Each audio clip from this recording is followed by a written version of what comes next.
So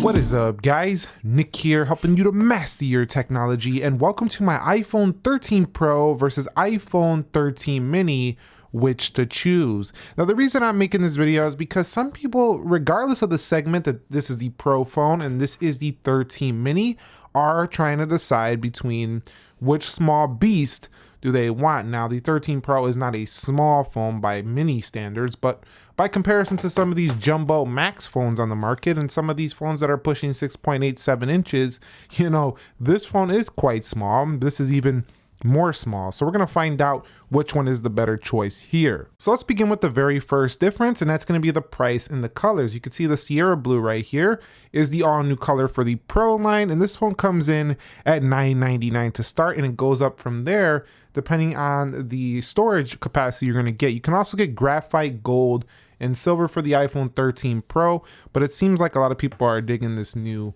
Sierra Blue. Some aren't though. Some like the Pacific Blue from last year. Now, the iPhone 13 mini is significantly less at $699.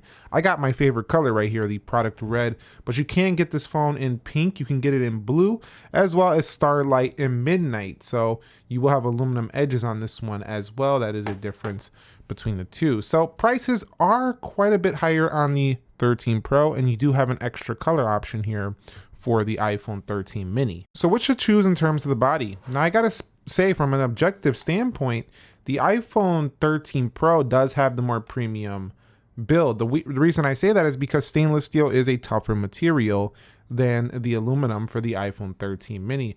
But they kind of flip it on the back here. You'll see you have this matte textured glass on the rear of the iPhone 13 Pro versus the glass is right on the rear, but then this part is kind of behind the camera on the iPhone 13 mini, which stays cleaner, and then you have glass behind the cameras here on the iPhone 13 Pro.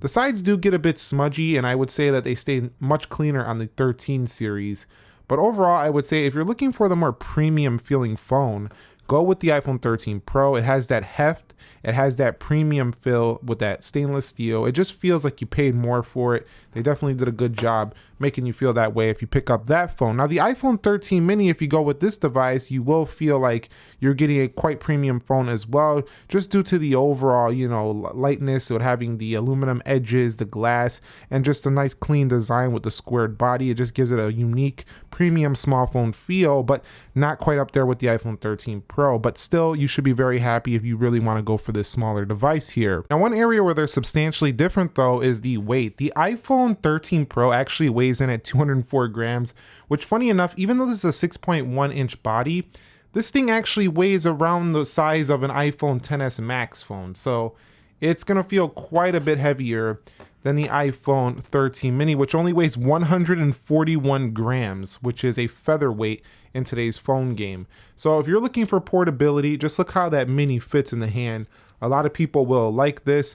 If you're on the move a lot and you're not really buried in your phone a lot and all you really want is one-handed texting machine, you want to do all your apps, but you don't really need, you're not staring at your phone a ton, you're more on the move kind of person, you're really gonna really enjoy this one right here. And that's not to say that the 13 Pro, the 13 regular size, can't be a great phone on the move. They can be. But I do find myself, anytime I have a larger phone, I'm just on my phone more. So if you're more of a portable person, you'll like this. The GPS though is quite tiny on the iPhone 13 mini, but it still gets the job done. I would say if you're more of a runner, a walker, using biking and things like that, you probably will enjoy this way more. But if you're a driver and you need the GPS and you need a little bit bigger size here for the day-to-day tasks, you might enjoy the 13 Pro more. That's kind of how I would decide. Whichever camp you fell more into between what I just mentioned will be the phone that tends to make you more happy. Now, when it comes to the displays, there is one clear winner here, and it's the iPhone 13 Pro. And some people will say it's the winner just because simply it's bigger, but it's actually the winner because it's a brighter display. It can hit 1000 nits. This one can hit 800 nits. Now, 800 nits is actually quite a lot of nits of usable brightness here for the iPhone 13 mini, which is actually higher than some competing Android phones. But the iPhone 13 Pro also has the all-new ProMotion display, which some people like to say, well, it doesn't work with every app. Give developers some time. Eventually it'll work with mostly every app, but for me, all the main apps I use, it's been working pretty good, including Apple News, including, the App Store, calculator, Instagram's pretty good, Safari's pretty good. Most of the general core stuff that you use a lot is very smooth on this phone, and you could really see it if I just throw on the low power mode here. Let's go up out of here, and now you'll just see it's just a little bit more choppy here for the iPhone 13 Pro. That's kind of what you're getting on the iPhone 13 mini with its 60 hertz panel over here. They both do have notches though on both panels, and that does give me another reason to lend you towards the iPhone 13 Pro because it's a little bit more noticeable. When you look at it on a smaller phone, you just notice it a little bit more because you have less screen real estate. Now, technically, the iPhone 13 mini does have a sharper panel with 476 ppi, but at 460 over here for the iPhone 13 Pro, you really don't notice that all too much. But both of them are OLED. Both of them are really gorgeous panels. But if you want the ultimate display, get the iPhone 13 Pro.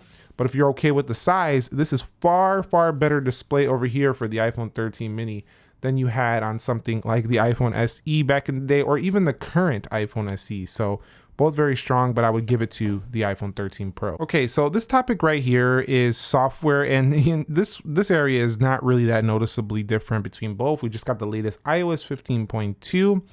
The main difference here is that you're looking at the software on a smaller panel, once again for the iPhone 13 mini. It kind of feels unique if you've been using, a bigger iPhone for a while. It's kind of unique to see this phone, with the latest software, with the gestures and everything. If you haven't tried the mini, it just feels like a miniaturized version of what you've been using. Say you've been using a 10, 10R, anything like that.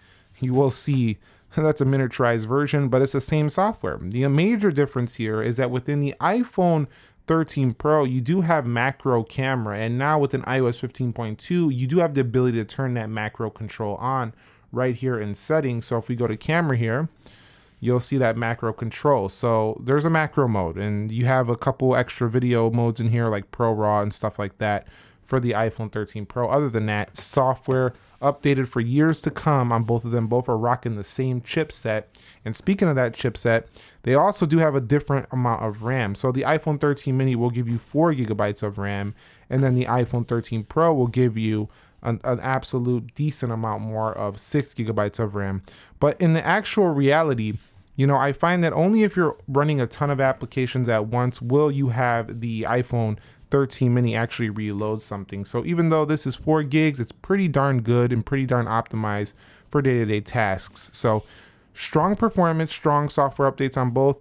I probably wouldn't make my decision solely on those 2 points right there. Now, a big difference is the storage. Now, they both do start at the 128 gig capacity, which is what I have here on both of them. However, the iPhone 13 mini can get up to 512 gigs, but the iPhone 13 Pro could hit 1 terabyte. So this could be a major deciding factor depending on, do you need 1 terabyte? I think that's a ridiculous amount of storage for a lot of people. Some people won't even fill up a 128 or a 256 gig, but if you need that ridiculous amount of storage and you're doing a lot of video, you'll want the iPhone 13 Pro.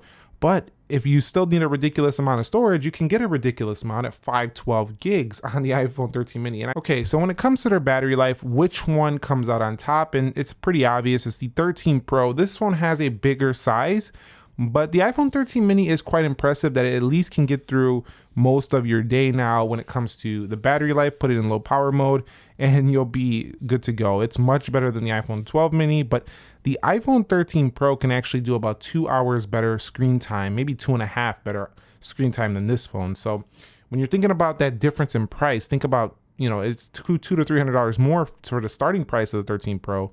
But keep in mind, you got 2 to almost 3 hours better battery life. So you could argue that you're paying for the battery life as well if you go with the iPhone 13 Pro. But both of them are day phones.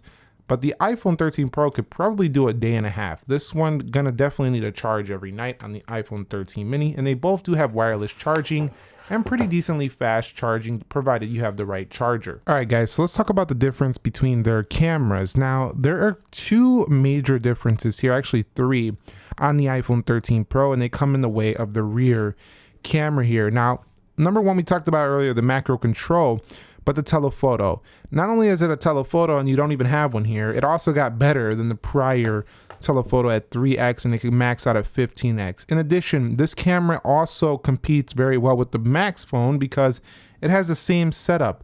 Not only that, on this phone, again, you get that Pro RAW feature. You do get the LiDAR sensor right there. So that's something you're not going to get on this phone. It's good for depth and stuff like that. So the overall photo quality does turn out a little bit better here because you just have more, you just have a little bit better aperture as well for lower light nighttime photos at f1.5 versus f1.6 on this phone. But there's a catch here. Even though that phone does have the overall better package and camera system, it's going to come down to how much do you really use it.